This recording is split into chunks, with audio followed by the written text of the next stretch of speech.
இட்லி தோசைக்கு சட்னி சாம்பாரை விட நான் சொல்ற இந்த செட்டிநாடு திரக்கலை ட்ரை பண்ணி பாருங்க, சூப்பரா இருக்கும். இத வாரத்துக்கு ஒரு முறை கண்டிப்பா செய்வீங்க. இதை மட்டும் உங்கள் வீட்டில் இருக்கவங்களுக்கு செஞ்சு கொடுத்து பாருங்க, அப்படியே பாராட்டு மழை பொழிவாங்க.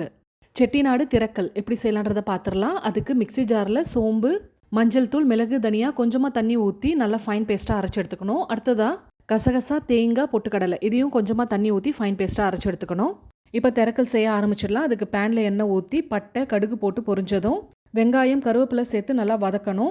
அடுத்து இதில் இடித்த பூண்டு சேர்த்து வதக்கிட்டு நறுக்கின தக்காளி, தேவையான அளவுக்கு உப்பு சேர்த்து தக்காளி நல்லா மசிச்சு வந்ததும் நறுக்கின கத்திரிக்காய், உருளைக்கிழங்கு, காரத்துக்கு தேவையான மிளகாய்த்தூள் சேர்த்துட்டு 2 நிமிஷத்துக்கு நல்லா வதக்கி 1 கப் அளவுக்கு தண்ணி ஊற்றி மூடி போட்டு மூடி ஒரு 10 நிமிஷத்துக்கு லோ ஃப்ளேமில் கொதிக்க விடணும்.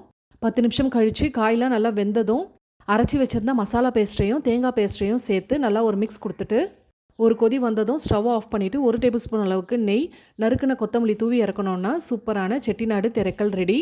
இது இட்லி தோசைக்கு ஒரு சூப்பரான காம்பினேஷன்.